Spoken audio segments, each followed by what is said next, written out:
ভেজা হাওয়া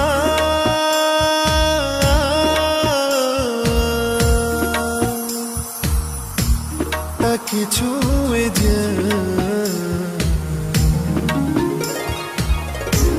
তারি কাছে বলে আমারই কথা তারি কাছে বলে। ভীষণ গান পাগল মানুষ, গান ছাড়া কিচ্ছু বোঝে না। পৃথিবীতে যে আরও কিছু কাজ আছে সেগুলো হচ্ছে তার দ্বিতীয় চয়েস। কিন্তু আমরা যখন তাকে লাইমলাইটে পেয়েছি, আমরা পেয়েছি ফ্যাশন ডিজাইনার হিসেবে। আসলে ব্যাপারটা কি, আমরা আজকে কথা বলবো আমাদের রূপান্তরের সদস্যই, আমার খুব প্রিয় মুখ, যিনি মুহূর্তে মুহূর্তে বিপ্লব নিয়ে আসেন, বিপ্লব ঘটান, বিপ্লব দা, বিশ্বরঙের বিপ্লব দা। দাদা কেমন আছো? ভালো আছি, তুমি কেমন আছো? আমি আছি দাদা। আমি তো তোমার এই পুজোর গান দেখে, ভিডিও দেখে, মানে এত আয়োজন, এত কালারফুল, আমি মুগ্ধ। মোট কথা আমি মুগ্ধ। সেখানে তোমার কন্যা ছিল এবং তোমার কন্যার পারফরমেন্স দেখে আমি আরো মুগ্ধ। হ্যাঁ, ওর তাকানো, ওর সে দুর্গা সাজা, আমি জানি কনসেপ্টটা তোমার।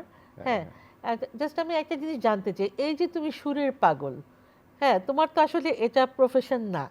হ্যাঁ, কারণ তুমি প্রফেশনালি গান বাজনা করো না, কিন্তু তুমি গায়ক হলে কিন্তু মানে হয়ে যাও, তাহলে তুমি সব ছেড়ে দিবে। আমার মনে হয় তুমি ফ্যাশন ডিজাইনিং এ ছেড়ে দিবে। অনেক দেরি হয়ে গেছে। আজকে আমার চারুকলার এক বন্ধু অনেক বছর পর ফোন করলো, কুমিল্লাতে গেছে আমার আউটলেটে, ফোন করে বলছে, হাই কুমার শানু, কেমন আছিস?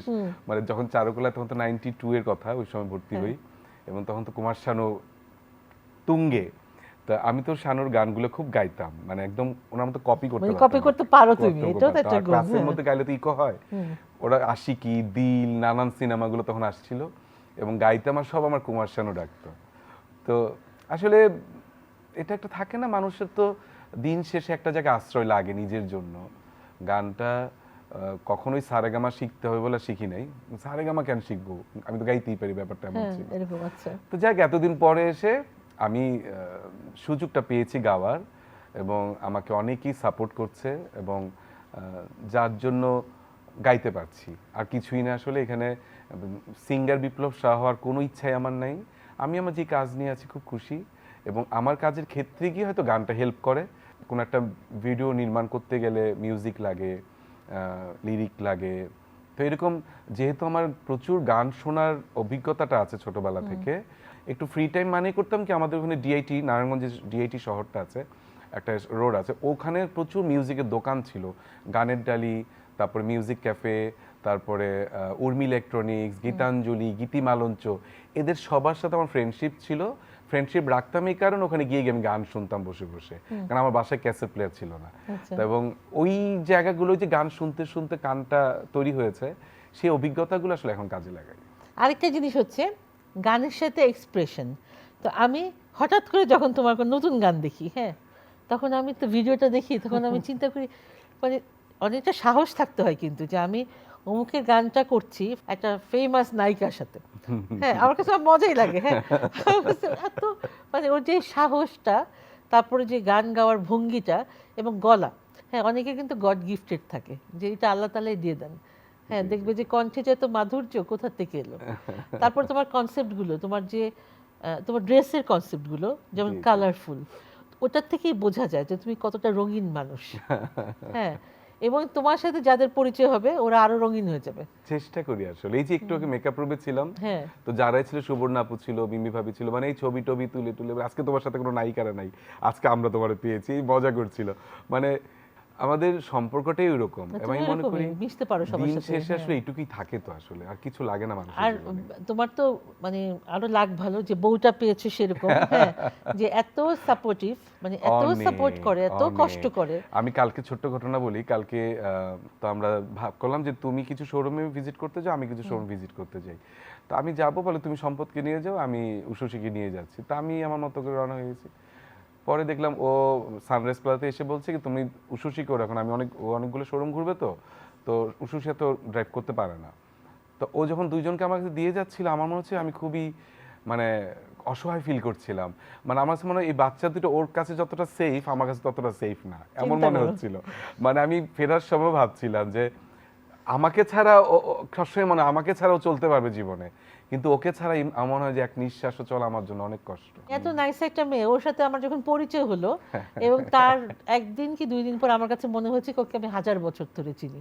তুমি তো এমন সেই খুব কবে থেকে আপন করতে একই পারে। ভাবে, এবং আমার 3 বোন আর ও তোমাকে আরেক বোন সাথে যোগ করেছে, হ্যাঁ। পুনম আপু এমন করে ডাকে, ও বাসায় তো তোমার অনেক গল্প হয় যে পুনম আপু এটা বলেছে, পুনম আপু ওইটা করেছে, পুনম আপু মানে তুমিও ওর একটা আদরের জায়গায়, ভালোবাসার মানে জায়গায়, ও এটা শ্রদ্ধার পারে, জায়গায়। মানে ও নিতে পারে, ক্যাচ করতে। ওকে তো আমি আনতেই পারলাম না, এতই ক্যাচ করতে পারলো যে ওকে আমি আনতেই পারলাম না। ও হয়ে শুধু যাবে। কাজে থাকে, মানে ওর সাথে আমার ব্যাচে বলে মিলেই না। একদিন ওকে নিয়ে না, বসো ওকে তুমি, নিয়ে তাহলে আসতে হবে আমার, ওকে হ্যাঁ। আনতেই হবে। তোমার যেই গানটা, পূজার গানটা তুমি করেছো, হ্যাঁ, এত বড় একটা মানে বিশাল গানের ক্যানভাস, বিশাল, মানে এত সেলিব্রিটি, এত মানে কোরিওগ্রাফি, মডেল মানে হ্যাঁ, ডান্সার, মডেল ডান্সার, 150 উপরে তারপর artist। ড্রেস আপ, হ্যাঁ, ড্রেস আপ তোমার সেই ঢাকেশ্বরী মন্দিরে শুটিং করা, হ্যাঁ, এই তোমার মাথায় কিভাবে এলো যে তুমি তো প্রতি বছরই করো, কিছু না কিছু চমক একটা রাখো পূজার সময়, তো এবার কিভাবে চিন্তা করলে যে এদেরকে এক করতে পারবে? আমি না, মানে আমার কোনো কিছু আমি করি না, আমার কাছে মনে হয় সবসময় উনি আমাকে দিয়ে এই করান। হাসি, এই মানে হাসিতে কিছু আছে। আমি নিজেও জানি না। এবং মডেলের কথা যদি আসে আমার লাইফে প্রথম, তখন আমি চারুকলা 92 এ পড়ি, 4 এর দিকে আমার প্রথম মডেলই ছিলাম শামিমারা নিপা এবং রোজি সিদ্দিকী, আমার প্রথম সেলিব্রিটি মডেল, মানে আমার শুরু হয়েছে ওনাদের হাত দিয়ে। হ্যাঁ। তো এরপর থেকে আছে 26 বছর, মানে আমার মনে হয় না আমি কখনোই ছোট কিছু ভাবতে পারি, কারণ আমার শুরুটাই হয়েছে এইভাবে। তো এই গানটা আসলে গত দুর্গাপূজার সময় আমি লিখিয়েছিলাম। আচ্ছা। গানটা লিখেছে হচ্ছে সঞ্জীবন চক্রবর্তী, আচ্ছা। এবং ওটা একজনের মাধ্যমেই লিখিয়েছিলাম সুর গানটা, কারণ করেছে কে? পূজার গান তো আর সবাই লিখতে পারে না। না। তো এই গানটা সুর করেছে উজ্জ্বল সিনহা, আচ্ছা। সুর এবং মিউজিক দুটোই উনি করেছেন। উনি এর আগে আমার মনে লয় আবার সেই ঐশীর সাথে যে গানটা উনি করেছেন, উনি আসলে ব্যাপক চিন্তা করতে পারে। আর দুর্গাপূজার গান সবাই লিখতেও পারবে না, সুরও করতে পারবে না, এটা যে আয়োজনটা থাকে। আর সাধারণত বৈঠকি গান বা একটু সফট মিউজিকের মধ্যেই সবাই করে ফেলে। আর এটা হচ্ছে গানটা যখন আমি গত বছর লিখাই, প্রায় 4-5 মাস ধরে আমার কাছে পড়ে আছে, অন্য কাজে ব্যস্ত হয়ে গেছি, ঈদ আসলো, বৈশাখ আসলো, এটা সেটা করে।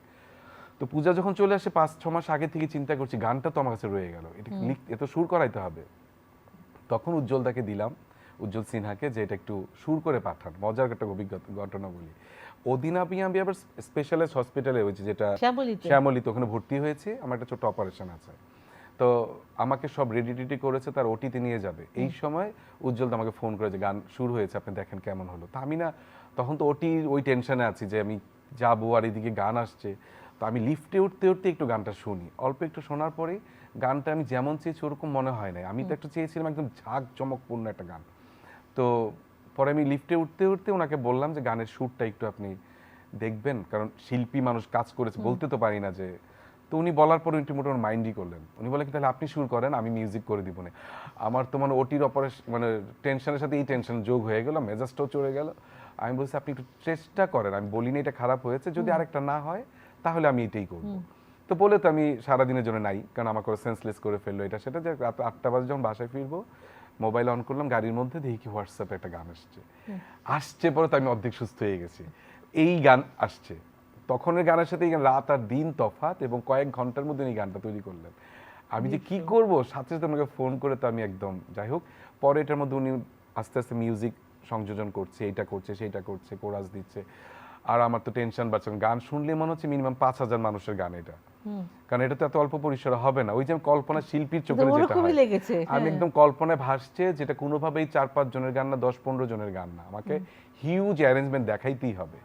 এই শুরু হলো জল্পনা কল্পনা, গান উনি একটু একটু করে রেডি করছে। এখন গান যখন আসলো, এখন ভয়েস দিতে হবে। তো যাই হোক, ভয়েস দেওয়ার পর উনি মোটামুটি রেডি করে আমার পাঠান। এখন কথা হচ্ছে, ভয়েসটা শোনার পর আমার মনে হচ্ছে এই গান আসলে একলা গাবো না আমি। আর উনি হচ্ছে বলে, না আমি এত কষ্ট করে গান বানিয়েছি, আপনি একাই গাবেন, কারোর সাথে শেয়ার করতে দিব না। আমি কিন্তু আমি একটা কয়েকজনকে নিয়ে গাবো। তখনই শুরু হলো কে গাবে। যাই হোক, এরপর হৈমন্তীকে বললাম, কর্নিয়াকে বললাম। আমি খুব ঐশীকে চেয়েছিলাম, কিন্তু ঐশী তখন মেডিকেল পরীক্ষা চলছিল। প্রত্যেকই ভালো গায়, হ্যাঁ, মানে দারুণ। কারণ এটা এত হাই স্কেলের গান, এটা সবার পক্ষে গাওয়া সম্ভব না, ওই স্কেলে যাচ্ছেই না কারো। মানে এমন একটা অবস্থা, গানটা শুনলে মনে হয় সহজ, কিন্তু গাইতে যাও অনেক কঠিন গান এটা। যাই হোক, তো রেকর্ডিং এর দিনও ওরা 3 জন আসলো, তারপর ওরা একদিন আমি দিলাম, বাকি একদিন ওরা তিনজন দিল। মানে গান তো কয়দিন রেডি লেগেছে হলো। তোমার শুটিংটা করতে? শুটিং একদিন, একদিনে? একদিনে। এটা কেউ একদিনে বিশ্বাস এটা করে না, কিভাবে সম্ভব? এটা কেউ বিশ্বাস করে না, এটা একদিনের শুটিং। এই গানটা যখন এলো, যখন তুমি গানটা ছাড়লে, একটু একটু করে ছেড়েছো, আমি দেখেছি তো, মানে একটু প্রথমে একটু ছবি, আমি তো ছবি দেখেই বুঝেছি ফাটাফাটি কিছু একটা হবে। উষসীর পার্টটা একটু না হ্যাঁ। বললেই না হয়, কারণ হ্যাঁ। আমার কথা হচ্ছে কি অল্প, কারণ যেহেতু আমি চারুকলার শিল্পী, আমি ভালো করে জানি যে মেকআপটা অল্প তুমি তেলে করেছো? না। উষসী মেকআপ হচ্ছে নিপুণ, আমার একটা ছোট বউ রাঙামাটিতে আচ্ছা। থাকে, ও আসছিল এই গানের, ও দেখবে নাচছে, গ্রিন রঙের পাঞ্জাবি পরা আচ্ছা। যে ছেলেটা।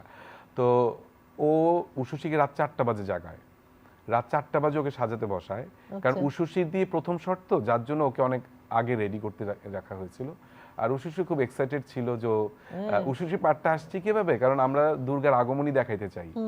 এখন আমার পক্ষে তো আসলে 50,000-80,000 টাকা দিয়ে একটা দুর্গা আমার প্রতিমা বানানো এই সময়ের মধ্যে তো সম্ভব না। তখনই মাথায় বুদ্ধিটা আসছে যে আমরা কুমারী মাকে দেখাবো, আনছি আমি। তখন উষসী যেহেতু ঘরে আছে, আমার বাড়তি টেনশন নেই। আর উষসী অল টাইমই ত্রিশূল হাতে নিলে চোখ বড় হয়ে যাবে, বাহ! ওর ত্রিশূল ধরলেই চোখ বড়, এরকম আর কি। পরে উষসীকে বললো, মা তোরে আমি দুর্গা সাজাবো, তাহলে আমার ওই আগমনীটা আমি দেখাইতে পারবো, কারণ গানের মধ্যে সুন্দর লেগেছে। গল্পের মধ্যে ওটা আছে। তো যার জন্য এটা আমার জন্য সহজ হয়েছে, এবং হিউজ ক্রাউড নিয়ে ওই শটটা দেখলে কেউ বিশ্বাস করবে না এটা একটা শুটিং। তো উষসীর ফিলিংসটা কি? উষসী গানটা হয়ে যাওয়ার পর? যখন আমরা শটে যাব তখন তো ও অলরেডি ঘুমাচ্ছে, কারণ রাত 4টা বাজে উঠেছে, আমরা শুটিং শুরু করেছে 9টায়। তো ওর তো ঘুম ঢলো।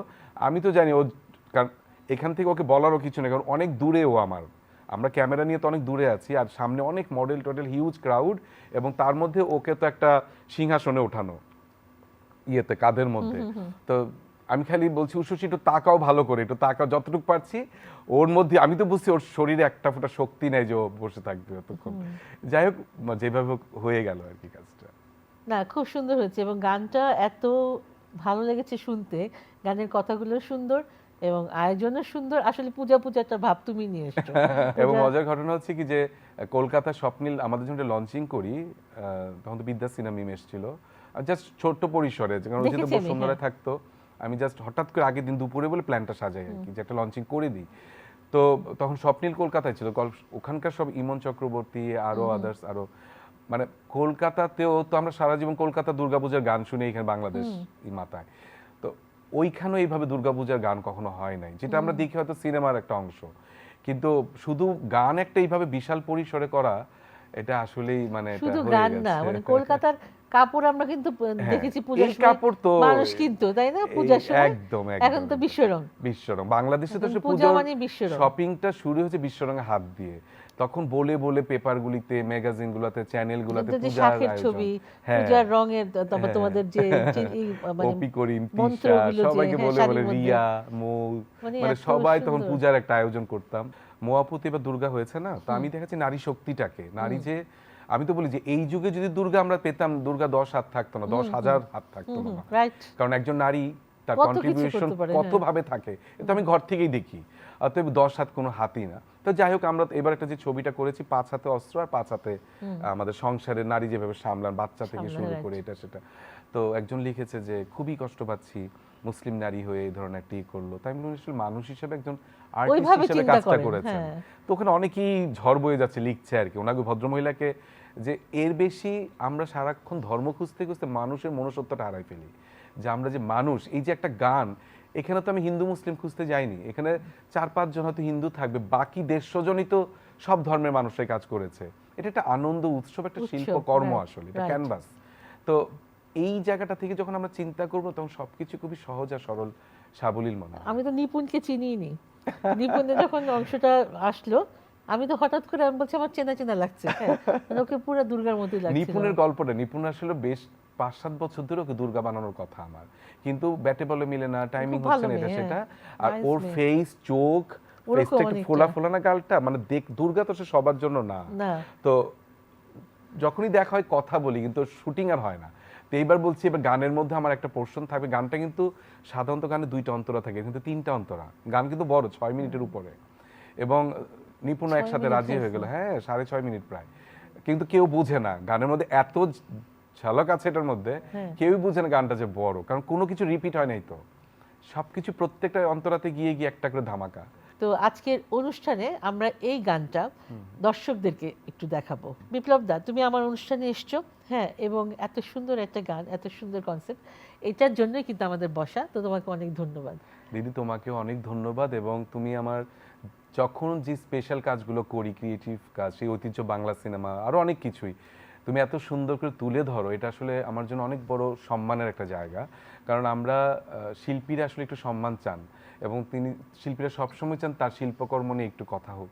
তা আমি আসলে খুবই ভাগ্যবান, এবং রূপান্তর কী বলবো, রূপান্তর তো আমার নিজের ঘর, এবং এখানে এত শিল্পীরা আসেন এখানে তাদের শিল্পকর্ম নিয়ে কথা বলতে, আমি এসেছি, আমি আসলে সৌভাগ্যবান। তো প্রথম ধন্যবাদ জানাই যারা ক্যামেরার পেছনে কাজ করছেন, এবং চ্যানেলে পুরো পরিবারকে।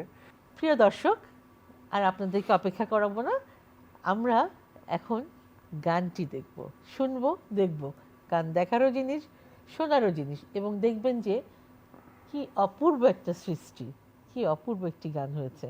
চলুন আমরা উপভোগ করি পুজোর গান।